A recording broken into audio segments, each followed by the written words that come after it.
Mesh analysis. So mesh analysis, nodal analysis இது தெரிஞ்சாதான் நம்ம சம்ஸ் எல்லாம் சால்வ் பண்ண முடியும். சும்மா ஒரு சர்க்கியூட் கொடுத்துட்டு நம்மளுக்கு வந்து நம்ம காலேஜ் எக்ஸாம்ஸ்ல வந்து இது நம்ம ஸ்டெப் பை ஸ்டெப்பா நம்ம ஃபாலோ பண்ணுவோம். இங்க நம்ம அவ்வளோ இது பண்ண வேண்டாம். நம்ம இப்போ சில ஷார்ட்கட்ஸ் பார்த்தோம்ல, இதை நம்ம வந்து அப்ளை பண்ணாலே போதும்.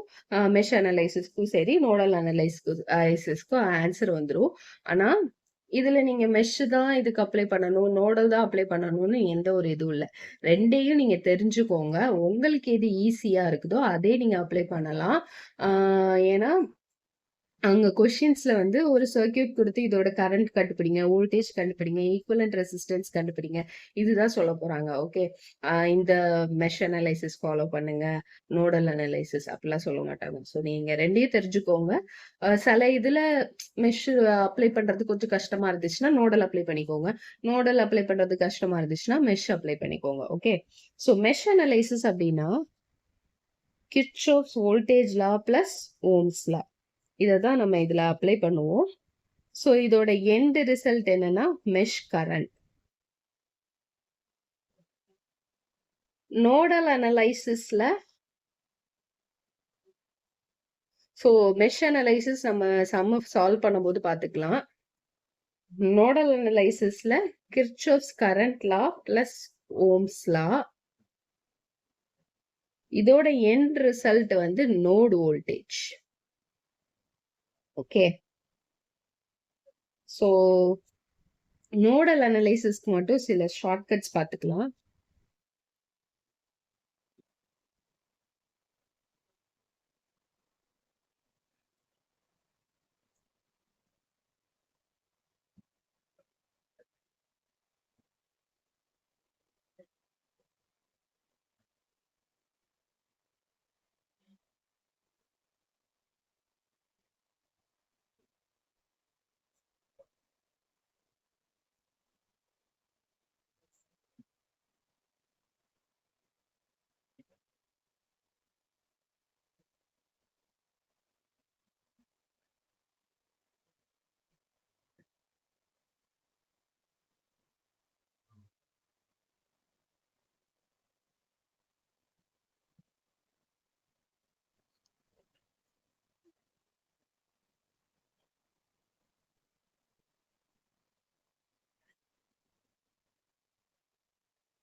ஓகே, இதோட மெத்தட்ஸ் பார்த்துட்டு மிச்சத அடுத்து பார்க்கலாம், இதுல இடம் இல்லை.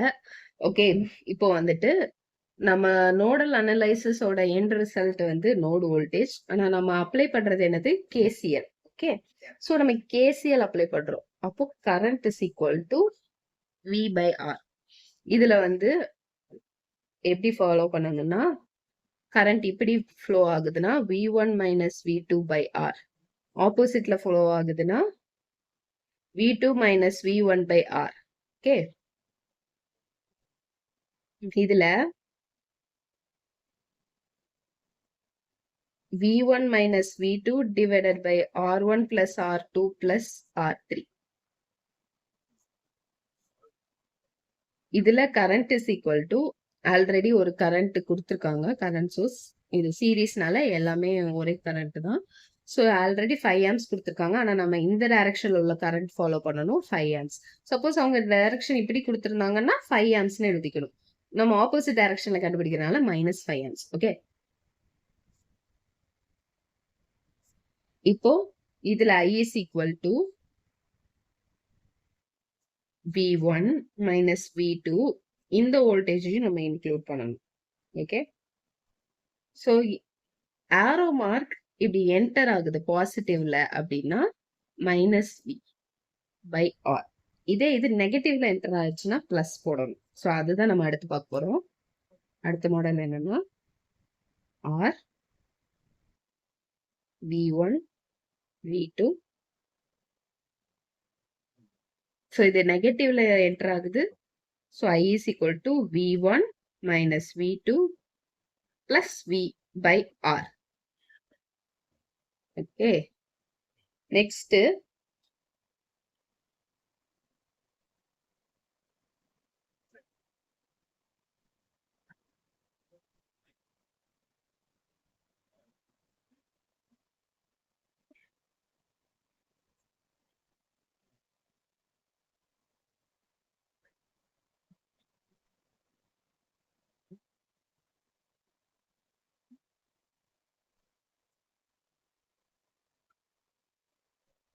ஓகே. இந்த மாதிரி பெரிய காம்ப்ளிகேட்டட் சர்க்யூட்ஸ் கொடுத்திருந்தா ஃபர்ஸ்ட் இங்க இருந்து ஸோ V2 மைனஸ் V1 இப்போ இது பார்க்கலாம். இதுல நெகட்டிவ்ல என்டர் ஆகுது ஸோ பிளஸ் VD, இதுல பாசிட்டிவ்ல என்டர் ஆகுது minus VC plus VB plus VA நெகட்டிவ்ல என்டர் ஆகுது. ஓகே, அதுக்கப்புறம் எல்லா ரெசிஸ்டன்ஸையும் சம் அப் பண்ணி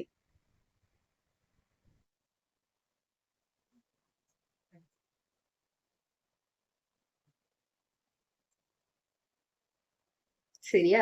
இது வந்து நோடல் அனலைசிஸோட மெத்தட். இது வந்து நம்ம சர்க்யூட் சால்வ் பண்ணும்போது இன்னும் தெளிவா பார்க்கலாம். அடுத்து சூப்பர் மெஷ். இப்ப நம்ம மெஷ் அனலைசிஸ் பார்த்தோம். இப்ப சூப்பர் மெஷ் அனலைசிஸ். ஓகே, இது தெரிஞ்சுக்கோங்க. இதை நம்ம அப்ளை பண்ணும்போது பார்த்துக்கலாம்.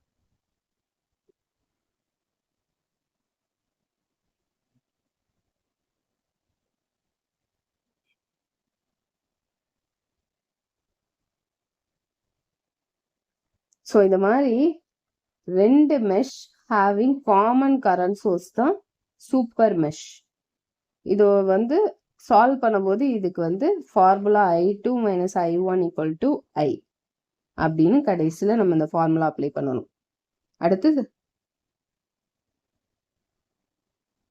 Super nodal analysis.